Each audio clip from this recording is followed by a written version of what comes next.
ঘোষবাবুর কীর্তি বলে ফেসবুকে পোস্ট করেছিলেন। কার্যত ভাইরাল সেই ভিডিও। সল্টলেকের একটা অফিস, সেই অফিস ঘরের মধ্যে এই কুকীর্তি চলছে। আসল যারা ঘুমটার ভেতর খ্যামটা নাচ করছে, যারা সত্যিকারের কঠোর পরিশ্রম করে আমরা কাজ করছি, তাদেরকে যখন দাগিয়ে দিচ্ছেন, এই ব্যক্তি কে? নমস্কার দর্শক, আমি রোজিনা রয়েছি আপনাদের সঙ্গে। যে মুহূর্তটা, এই মুহূর্তে যে বিষয়টা, একটা ভাইরাল ভিডিও নিয়ে কথা হচ্ছে। একটা কথায় আছে না, পাপ তার বাপকেও ছাড়ে না। আপনারা প্রত্যেকেই জানবেন যে পাপ করলে কিন্তু সেই পাপ আজ না হলে কাল ধরা পড়েই, কারণ সর্বসমক্ষে আসেই। পাপ তার বাপকেও ছাড়ে না, এটা কথাই বলে। সেরকমই একটা ভিডিও সকাল থেকে ভাইরাল হচ্ছে।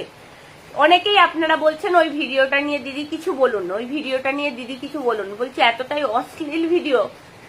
আমার চ্যানেলের মান অনুযায়ী আমি ভাবছিলাম যে কি করব, ভিডিওটা আপনাদেরকে দেখাবো কি ভিডিওটা নিয়ে বলবো। আমার তো আসলে ভিউয়ের জন্য আমি কখনো ছুটি না, আমি ভিউয়ের পিছনে কোনো দিন ছুটি না। কিন্তু যেহেতু আপনারা বারবার রিকোয়েস্ট করছেন দিদি কিছু বলুন, বলছি ভিডিওটা আমি আপনাদেরকে সম্পূর্ণ দেখাবো। আপনাদেরকে আইডেন্টিফাই করতে হবে। আমরা তো রোজ রোজ আপনাদেরকে বলি যে এই ব্যক্তি এই বলেছে, ওই ব্যক্তি এই করেছে।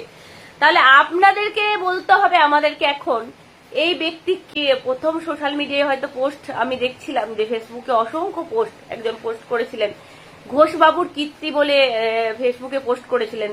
কার্যত ভাইরাল সেই ভিডিওটা মানে আমি বলছি আপনাদেরকে যে ভিডিওটা অশ্লীল হতে পারে, কিন্তু এই অশ্লীলতাকে সামনে কেন আনতে হচ্ছে জানেন?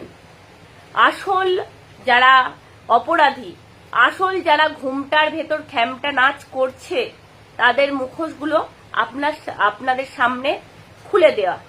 তাদের ভদ্রতার আড়ালে যে কি পরিমাণ অশ্লীলতা থাকতে পারে সেটাকে সামনে এনে দেওয়া, আপনাদের চোখে আঙুল দিয়ে সেই ব্যক্তিগুলোকে আইডেন্টিফাই করে দেওয়া।